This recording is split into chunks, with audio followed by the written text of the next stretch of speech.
사도행전 24장 27절로 24절로 27절, 사도행전 24장 24절로 27절 말씀 봉독해 드리겠습니다.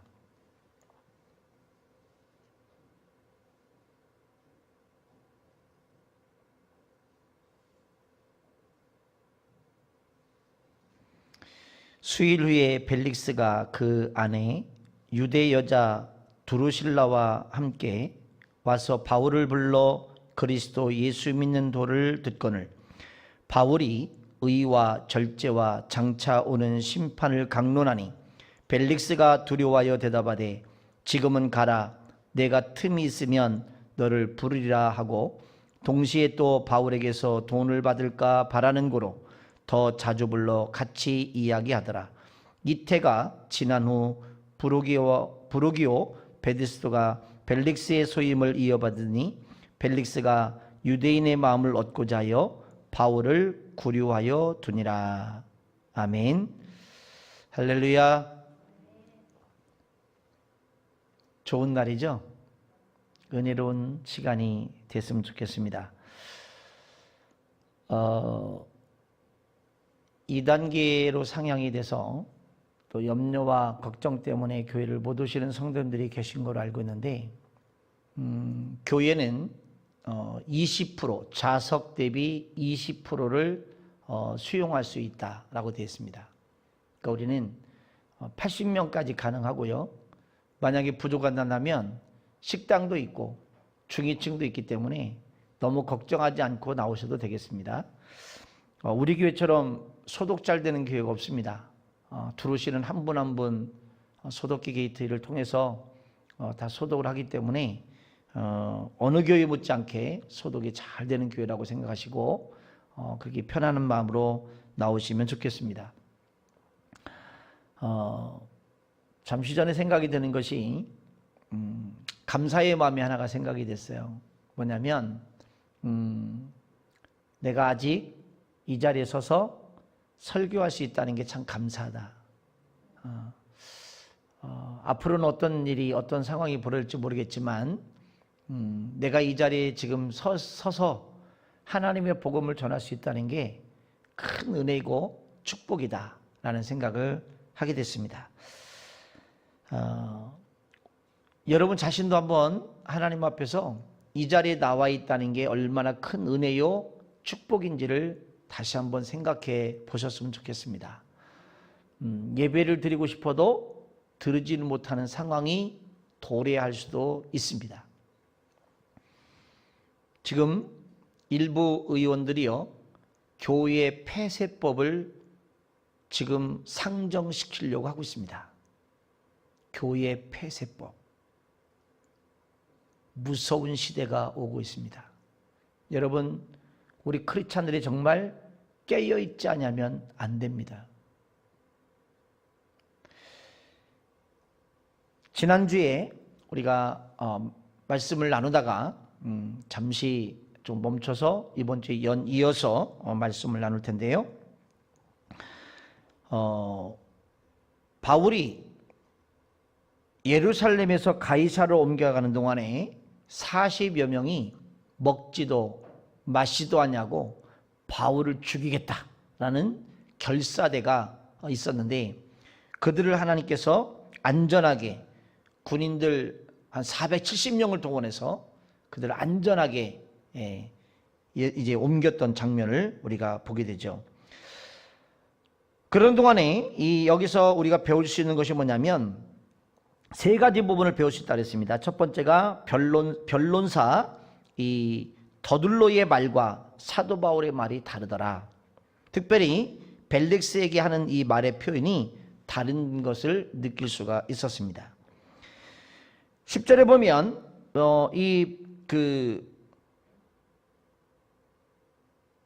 바울의 변론이 시작되고요. 그 다음에 그래서 바울이 자신이 이것은 정말 잘못됐다는 것을 항변하죠. 우리가 말 안 하고 가만히 있어도 사람들은 다 알겠지. 근데 세상을 살아가다 보면 꼭 그런 것만 아닙니다. 우리가 표현할 필요가 있습니다. 그리고 특별히 우리가 이 정의롭지 못한 부분에 있어서는 우리가 정확하게 이야기할 필요가 있다라고 보여집니다. 두 번째가 더둘러가 고소한 그 내용들이 사실이 아닌 것을 논리적으로 하나씩 조목조목 이제 바울이 제시하고 있는 장면이 이제 10절부터 14절까지 나오고요. 사도 바울이 고백이 잘못된 것이 하나도 없었다는 것을 발견했습니다. 세 번째는 더 중요한 것이 있었는데 16절에 뭐라 했냐면 내가 하나님과 사람 앞에 양심의 꺼리낌이 없이 행했다라고 얘기를 하죠.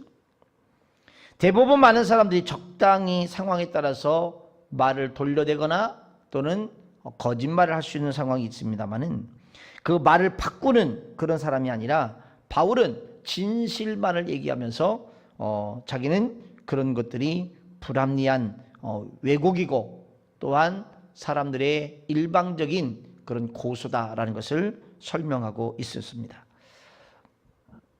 오늘 우리가 바울이 이런 그런 어려움 속에서 꿋꿋하게 자신의 행로를 굽히거나 또는 그 자리를 어떤 모변하기 위해서 애쓰는 모습을 갖고 있지 않다는 것이죠.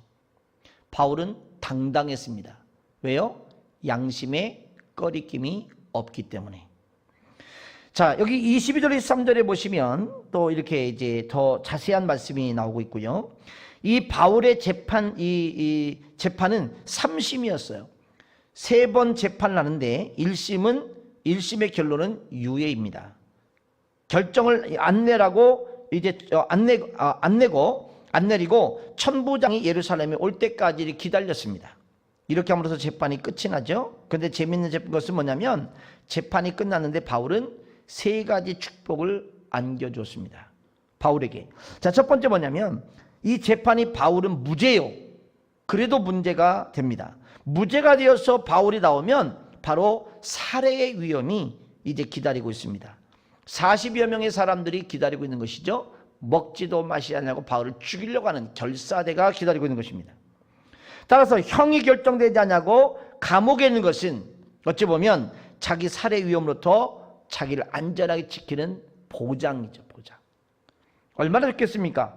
군대가 지켜주고 먹을 거 다 갖다 주고 편안하게 지낼 수 있죠. 두 번째는 바울이 유죄라고 판단되어도 곤란합니다. 그래서 유죄도 아니고 무죄도 아닌 보류 상태가 된 것입니다. 세 번째는요, 벨릭스가 바울을 보류하다 이제 명령하면서 이제 너희는 이 바울을 잘 지키라 그랬습니다. 그러나 자유를 주라고 그랬습니다. 그러나 자유를 주라고 그랬습니다. 친구를 마음대로 사귀어도 좋겠다 이렇게 말했습니다.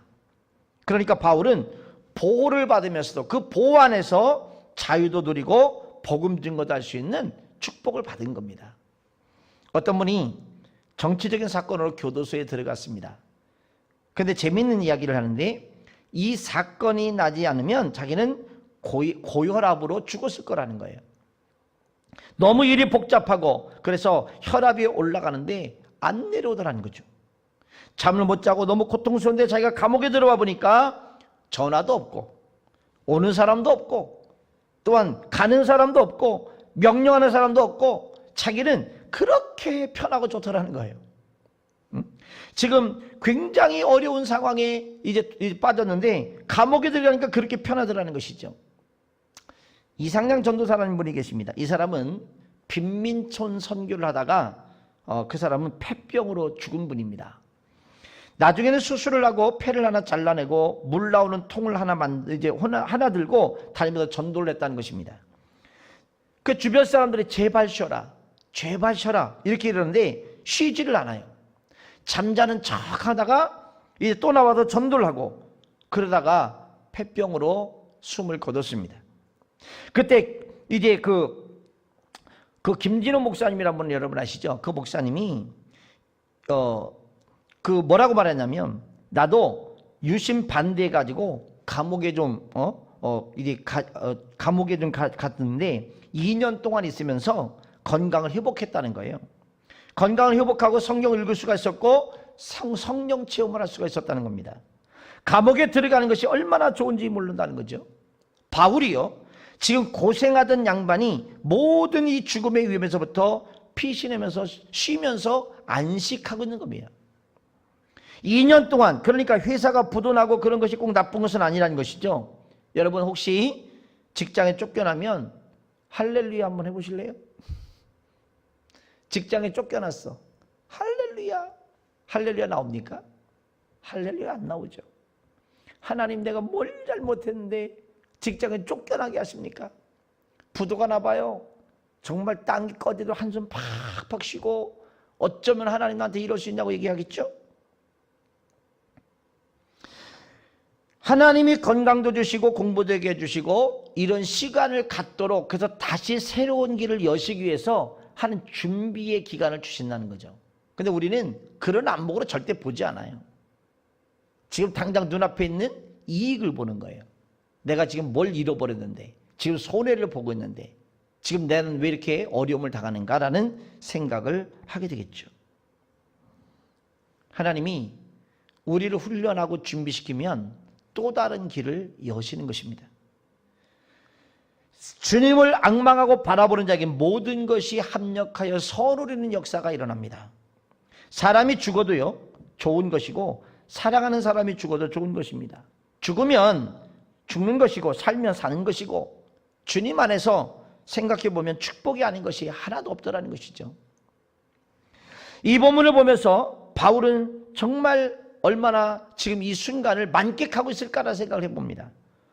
이렇게 2년 동안 잘 쉬니 얼마나 좋을까라는 생각을 해봅니다. 여러분 24절로 25절 다시 한번 보실까요? 한번 같이 읽으실게요. 시작. 수일 후에 벨릭스가 그 아내 유대 여자 두루실라와 함께 와서 바울을 불러 그리스도 예수 믿는 도를 듣거늘 바울이 의와 절제와 장차 오는 심판을 강론하니 벨릭스가 두려워하여 대답하되 지금은 가라. 내가 틈 있으면 너를 부르리라 하고. 재밌는 모습이 나오지 않습니까? 재판을 맡았던 이 벨릭스 총독이 바울에게서 강렬한 인상을 받았던 것 같습니다. 여러분 재판장이 언제나 떳떳하고 죄수가 언제나 떳떳하지 못한 입장인데 이 죄수는요 어떻게 된 것인지 너무나 당당하고 너무나 떳떳한 거예요. 교만한 것이 아니라 방자한 것이 아니라 굉장한 자신감으로 있는 거예요. 자신감. 왜? 자기는 잘못한 게 없으니까. 양심에 꺼리낌이 없으니까. 그래서 이 모습에 바울을 지켜보고 재판하던 이 총독 벨릭스가 감동을 받은 거예요. 아, 이 사람은 뭔가 다르구나. 일반 죄수하고는 뭔가 다른 게 있구나 라는 생각했죠. 그래서 이 벨릭스가 바울을 따로 부릅니다. 그리고 자기 부인과 함께 내가 믿는 그 도를 나에게 한번 가르쳐 줘봐. 강론을 받는 거예요. 특별 강의를 받는 거예요. 그래서 나는 너를 감옥에 넣을 수도 있고 너를 해할 수도 있는데 내가 내 앞에서 어떻게 그렇게 떳떳할 수가 있느냐 하는 거죠. 여기에 감동을 받았던 것입니다.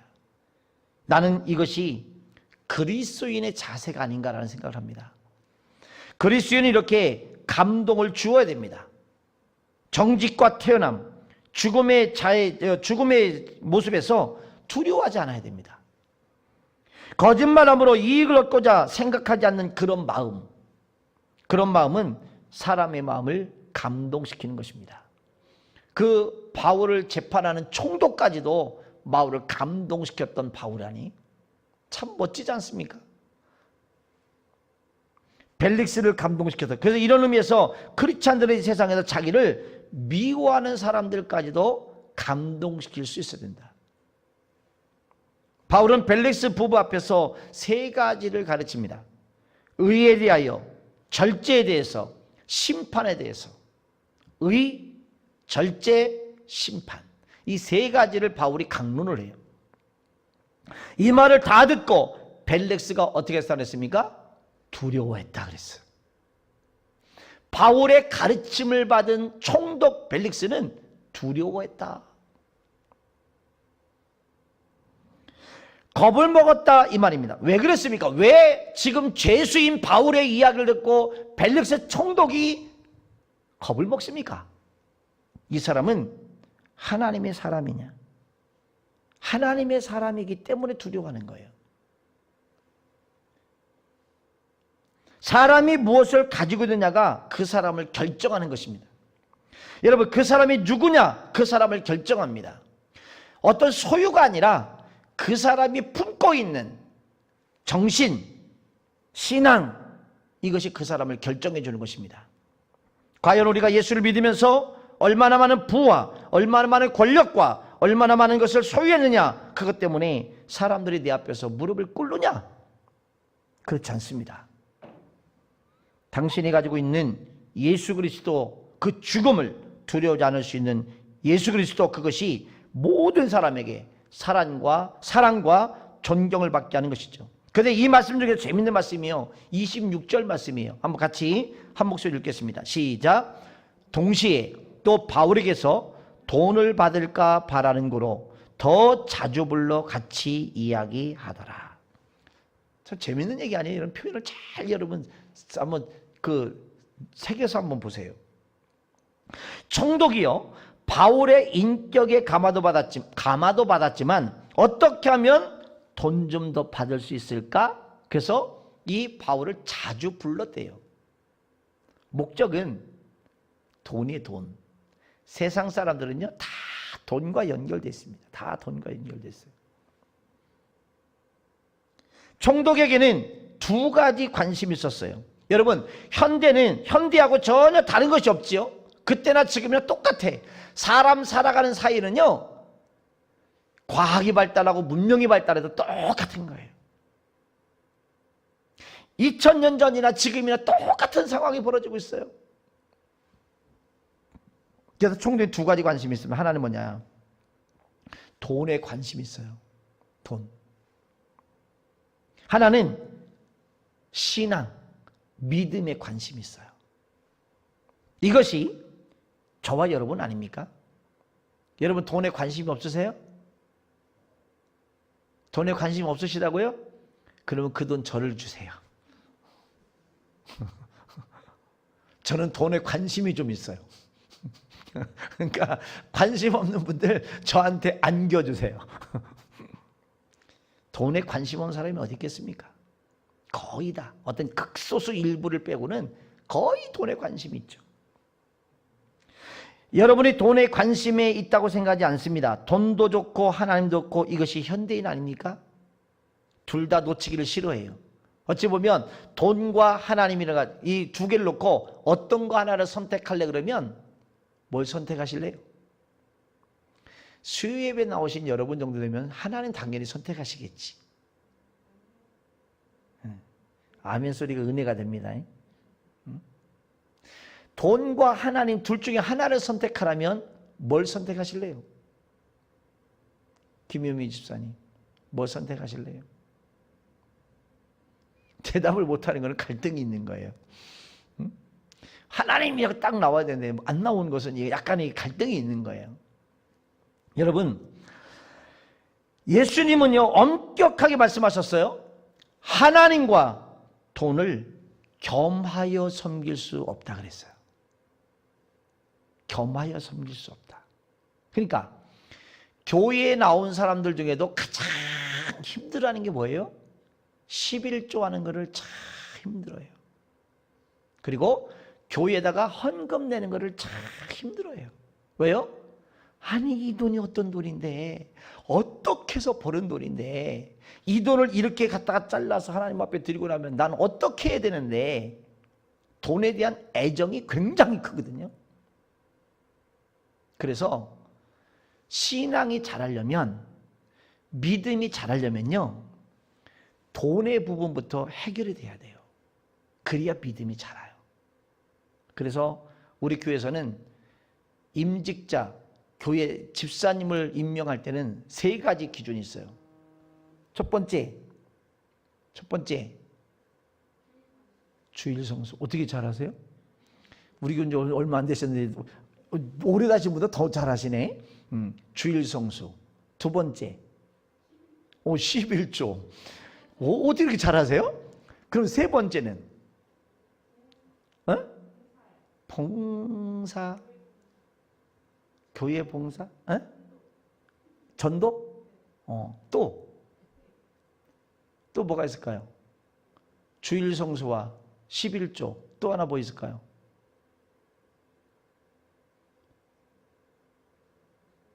에? 뭐가 있을까요? 잘 생각해 보세요. 순종. 이제 이러다 보면 이제 다 나와. 다 나와. 여러분, 가장 중요한 신앙의 기본적인 핵심이에요. 핵심. 주일 성수. 그쵸? 11조. 또 하나가 뭐예요? 봉사 맞아요. 그래야 믿음이 자라요. 그렇지 않으면 믿음이 자랄 수가 없어요. 믿음이 안 자라는데 어떻게 하나님 앞에 결단하지 못하는데 어떻게 집사 임명을 줍니까? 못 주는 거예요. 근데 놀라운 건 뭐냐? 참 신기해요. 옆에서 이제 셀 리더분들이 이분은 이제 11조 할 거니까 드립시다. 저한테 막 간청을 해. 그래서 그래 믿어보자. 또 한 번 속아보자. 그리고 임명을 딱 해요. 근데 11조를 안 해요. 그러면 목사가 또 속는 거예요. 또 속고. 근데 그렇게 해서 준 사람과 진짜 하나님 앞에 결단하고 믿음으로 행하는 자를 성장한 것을 보고 직분을 주는 것과는 전혀 달라요. 결과가 달라요. 그래서 이제는 안 속기로 했어요. 안 속기로. 왜냐? 내가 그렇게 속아주는 게 중요한 게 아니고 그 사람의 신앙을 벌여놓는다는 거예요. 신앙을. 그러니까 셀 리더분들도요. 인정에 매여서 하면 안 돼. 이거는. 믿음은 신앙은 인정으로 되는 게 아니에요. 인간관계 친밀도를 가지고 내려지는 게 아니에요. 분명히 결단할 땐 결단하지 않으면 더 나은 길로 나갈 수가 없는 거예요. 그래서 2021년도에는요. 올 2020년도에 11조 하는 서리 집사님들 다 제명입니다. 안 됩니다. 타협할 수 없습니다. 그러면 먼저 된 집사님들이 11조 안 하는데 그럼 뒤에 따라오신 분들이 11조 제대로 하겠습니까? 못하죠. 안 해도 된다라고 생각하겠죠. 다 제명입니다. 엄격하게 잣대를 가지고 가려고 합니다. 왜냐하면 하나님은 다수를 기뻐하시는 게 아니에요. 하나님 앞에 옳게 서 있는 자들을 통하여 하나님의 역사를 이루어 가시는 거예요. 불리하면 아멘 안 하시죠? 아멘. 아멘. 여러분, 이렇게 강성으로 하는 것이 목사는 우리 교회는 너무 강성이야 라고 얘기할지 모르지만 그런 입장으로 보지 마시고요. 우리를 바른 길로 인도해 주고 있다라고 그렇게 보셔야 돼요. 진짜 목회자다라고 보셔야 돼요. 그냥 제대로 하지도 않는데 잘한다 이렇게 해도 되겠냐 이 말이에요. 신앙이 절대로 안 자란다니까요. 제가 주일날 그랬잖아요. 내가 교역자 생활만 34년째 부교육자까지 수많은 사람들을 봤습니다. 공통적인 분모가 있습니다.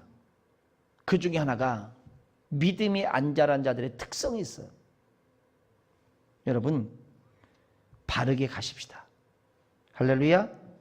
그래야 서로 살아요. 그게 하나님이 원하시는 뜻이에요. 자, 여기 잘 보십시오. 이 벨릭스가 둘 중에 하나를 선택하지 못하고 지금 신앙도 돈도 겸하여서 다 얻으려는 욕심이 벨릭스 안에 있어요. 벨릭스의 문제는 뭐냐면 신앙에 대한 관심도 있고 돈에 대한 관심도 있었어요. 이것이 우리의 한계입니다. 이것이 우리의 목마름입니다. 우리의 신앙이 여기서부터 넘어가지 않는 이유가 여기 있는 거예요. 자, 조금만 한 발짝만 내디디면 다음 단계로다가 탄력받고 쫙 갈 수 있는데 여기를 못 넘어서는 거예요. 때로는 돈이라는 문제를 넘어서지를 못하니까 믿음이 자라질 않는 거예요. 어느 단계에 가서 그게 딱 막혀가지고 앞으로도 전진할 수가 없는 거예요. 이런 안타까운 상황이 너무나 많습니다. 이게 우리 한계죠. 이것이 우리의 목마름이죠. 하나님 안 믿겠다란 말이 아니에요. 하나님 믿어요. 교회 안 다니겠다는 것이 아니에요. 그런데 돈도 중요하지 않습니까? 라고 말하는 거죠. 돈도 중요하다. 물론 돈 중요하지요. 마지막, 여러분 결정적으로 돈과 하나님 그럴 때는 돈 먼저 벌고 주일날도 장사하고 골프도 다니고 여행도 다니고 그러고 나서 교회에 더 열심히 하겠습니다 라고 그래요. 나는 그런 사람 치고 열심히 하는 사람을 아직까지도 못 보고 있어요. 이렇게 살아온 것이 1년, 2년, 아니 어떻게 하다 보니까 수십 년이 된 거예요. 시간 다 허비해버려요. 내게 있었던 건강, 내게 있었던 재정, 모든 걸 다 잃어버리고서야 그때서 천부의 의지 없어 손들고 옵니다. 나를 불쌍히 여겨주십시오. 나를 받아주십시오. 그때서야 그런다는 거죠. 얼마나 안타까운 일입니까? 젊었을 때 하나님 앞에 들을 수 있는 시간들을 다 잃어버리고 건강도 잃어버리고 물질도 잃어버린 새 만신차이가 돼서 돌아오는, 안타깝잖아요. 그 시간을 잘 전략하고 가졌던 물질을 잘 아껴서 하나님 앞에 열심히 심었단다면 여러분 주님의 나라 갔을 때 얼마나 큰 상급이 주어질까요? 얼마나 충성되게 여겨주실까요? 너무나 아깝지 않습니까?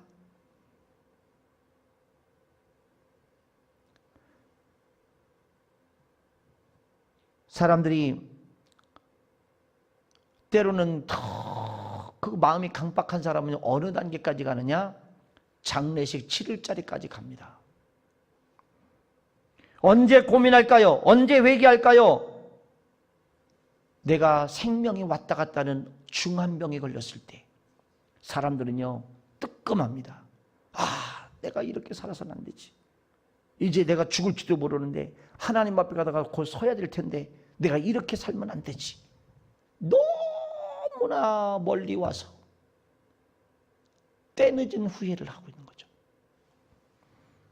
내가 이렇게 사는 것이 아닌데 그때 가서 그런다는 것입니다. 그러나 이미 때는 너무 늦었습니다. 젊으면 세상에 다 보내고 똑똑할 때 세상에서 다 보내고 이제는 은퇴와 늙은 몸과 병만 가지고 주님 앞에 나와서 주님 잘못했습니다. 그 고백을 하고 있습니다. 내가 은퇴하면 주 앞에 오겠습니까? 그 이야기죠. 여러분 내 쓸모없는 이 몸 주께 바치겠다라고 그렇게 하겠다는 것이죠. 그때는 별 쓸모도 없어. 내가 몸 병들고 늙었는데 어디다 쓸 거예요? 자 27절 보세요. 같이 읽습니다. 시작. 이태가 지난 후 부르기오 베스도가 벨릭스의 소임을 이어받으니 벨릭스가 유대인의 마음을 얻고자 하여 바울을 구류하여 두니라. 벨릭스는요 유대인들의 소유가 무서워서 정치적이니까 여러분 그 자리가 정치적인 자리니까 유대인의 마음을 얻기 위해서 계속 보류합니다. 여러분 요즘 흘러가는 정치 형태를 잘 보세요. 사람들은 지금 관심이 어디가 있어요? 어떻게 하면 내가 줄 잘 서서 어떻게 하면 표를 더 얻고 어떻게 하면 내가 목적을 이룰까? 너무 정치인들이요 얍삭해요. 바르게 제 목소리를 내는 사람이 아주 극소수예요. 정직하게 자기 신앙의 양심에 부끄러움이 없이 국민을 위한 정치, 정말 국가와 민족을 위한 정치하는 사람이 극소수예요. 이래서 안타까운 것입니다. 나는 우리 교회가 할 수만 있단다면 사람을 잘 키워서 정계를 좀 많이 보냈으면 좋겠어. 세상을 뒤엎을 수 있도록. 아니 국가와 민족이 바른 길로 갈 수 있는 그런 역할을 할 수 있는 사람 한두 사람이라도 좀 보냈으면 좋겠어요. 그래서 벨릭스가 이 재판을 못하고 후임인 베스도가 이 재판을 맡게 됩니다. 긴 시간을 끌고 또 끌고. 여기서 몇 가지 사실을 묵상하게 되는데요. 여러분 사람은 떠나지만 하나님은 떠나지 않아요. 사람은 바뀌지만 하나님의 사람은 바뀌지 않아요. 우리는 역사의 중요한 교훈을 받고 있는 이 시대에 살고 있습니다. 이 땅에 여러분 우리의 삶을 잘 돌아보고 우리 국가의 흐름을 잘 돌아보면 아무것도 아니구나. 그들의 권력 정말 영광도 받고 그들의 권력의 비참함도 동시대로 다 보고 있지 않습니까? 너무나 비참하잖아요. 그래서 중국에서 유행하는 유머가 하나가 있어요. 그 유머가 뭔지 아세요? 한국에서 제일 안 좋은 직업, 가져서는 안 되는 직업이 뭔지 아세요? 대통령이래요. 왜요? 대통령 끝나면 다 감옥 가니까.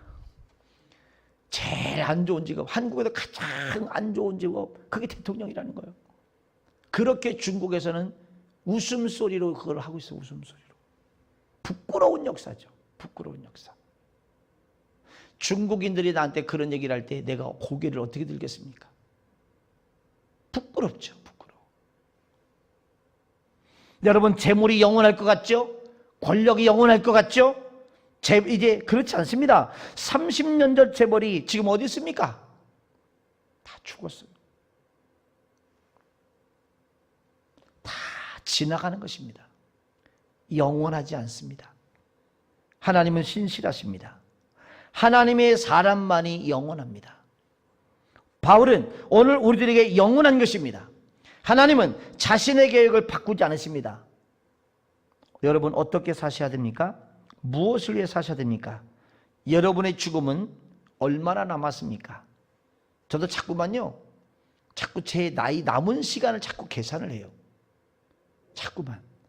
이게 때로는 하루에도 몇 시간을 얘기가 생각할 때가 있고요. 늘 수시로 그 생각을 해요. 나에게 남은 시간이 몇 시간이지? 얼마나 될까? 내가 만약에 목회를 한다면 몇 살까지 해서 이제 앞으로는 이거밖에 안 남았네? 그러니까 어떤 때는 마음이 막 조급해져 버립니다. 근데 조급하다고 해결될 수 있는 것도 아니죠. 여러분, 남은 시간을 우리가 어떻게 살 것이냐? 양심에 부끄러움 없이 사셔야 된다. 여러분의 사업이나 여러분의 학문이나 여러분의 가정에서나 떳떳해야 된다.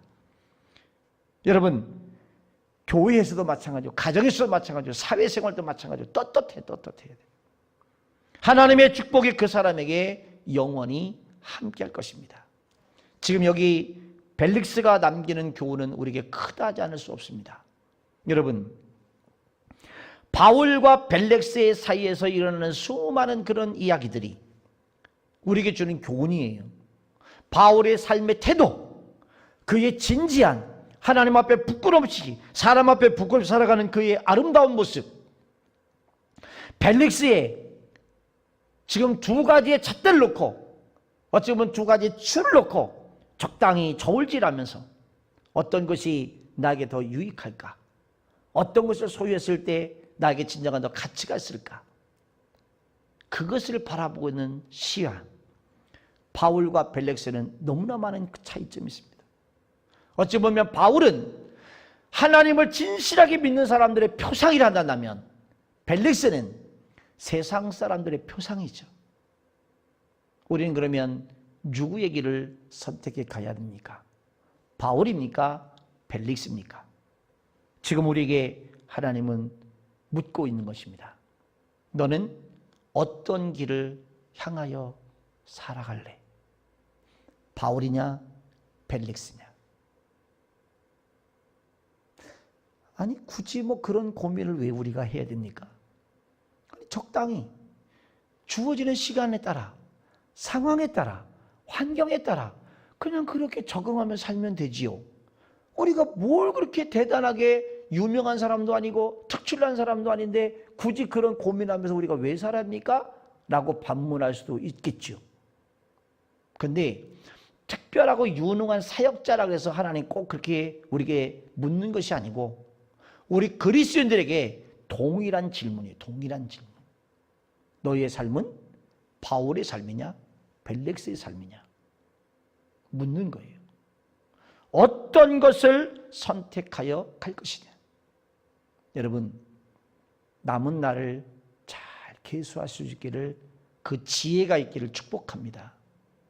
그러면 자, 이렇게 계산해 보자고요. 내가 남은 날이 30년이다, 50년이다. 이렇게 계산해 보자고요. 그러면 30년이라고 했을 때 30년을 내가 건강한 상태에서 쫙 지금처럼 하는 게 아니거든요. 그렇죠? 어떤 연령대에 가면 나도 모르는 사이에 힘이 빠져서 능력이 사라져서 일을 할래야 일을 할 수 없는 때가 옵니다. 그리고 그 남은 시간이 이제는 힘을 잃어버리고 인생을 정리해가는 시간인 거예요. 내가 하나님 앞에 충성하고 헌신할 수 있는 거 그렇게 많은 시간이 아니더라는 거예요. 놀랍게도요, 아직까지 한국에서 상황을 딱 보면 70이 거의 기준점인 것 같아요. 70. 그래서 지금 뭐 우리나라 정년이 많이 당겨져 있지만 그래도 뭔가 좀 힘을 내면서 막 일할 수 있는 나이가 70, 물론 전후에 약간 차이는 있어요. 전후에 약간 차이는 있지만 거의 70이 경점인 것 같아요. 그래서 70이 넘어서면 아니 왜 이렇게 하루 한 해가 막 달라져요. 사람들 볼 때 너무너무 안타까운 거 저는. 저러시면 안 되는데, 저러시면 안 되는데 그 모습이 눈에 확 들어와. 걷는 모습에서, 말하는 것에서, 행동하는 것에서, 그리고 생각하는 것에서 그게요 확 달라지는 걸 봐요. 그러면 계산해 보세요, 여러분. 죄송해요, 70 넘으신 분들. 아니 건강하면 그거보다 더 열심히 하실 수 있어요. 근데 문제는 뭐냐면 건강을 잃어가고 영성을 잃어가더라는 거죠, 자꾸만. 그래서 그 시간을, 내가 남은 시간을 열심히 하고 싶어도 안 돼. 마음은 어디로든 육신이 따라주질 않아. 생각은 아직도 이팔 청춘이잖아요. 그런데 몸은 안 따라주는 거예요. 응? 교회 하루에 3번 오는 것도 힘드시다며. 이게 어렵다 이거예요. 왜? 안 따라주니까. 몸이 안 따라주니까. 이게 한계인 거예요, 우리 한계. 그러면 잘 계산해 보시라고요. 내가 하나님 앞에 정말 충성하게, 정성스럽게 헌신할 수 있는, 몸을 들이고 시간을 들여서 헌신할 수 있는 시간이 얼마나 맞는가. 그러면 여러분 생각해 보세요. 연말에 가죠. 내년에는 쉴래.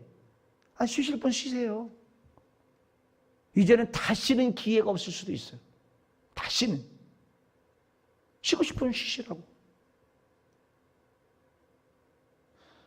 이런 말 하나도요, 두렵고 떨림으로 하세요. 두렵고 떨림으로. 기회가 없다니까, 이제는 기회가. 아차는 순간에 내 인생, 이제는 하나님의 거룩한 사역 속에서 자꾸 뒤로 물러나서 이제는 하고 싶어도 못하는 상황이 되더라 이거지. 저도 그래도 계산하는 거예요. 70전으로다가 계산해 보면 그렇게 많은 시간이 안 남았어. 그렇게 많은 시간이 안 남은 거예요. 금방 가요, 금방. 오 하는 순간에. 여러분 생각해 보세요. 우리 교회가 건축한다고 임시처소로 옮겨진 데가 몇 년 지났어요? 4년 지났어요. 4년. 우리가 저쪽으로 이사하던 날이 2016년 11월 15일 날이에요. 4년이 넘어서 4년이. 금방 4년이 갔어요. 아찔한 거.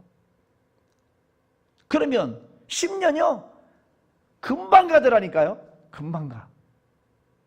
내가 개척해서 26년 됐다? 끔찍해요. 끔찍해 뒤돌아보면. 근데 어쩔 수 없어요. 그렇게 흘러가요.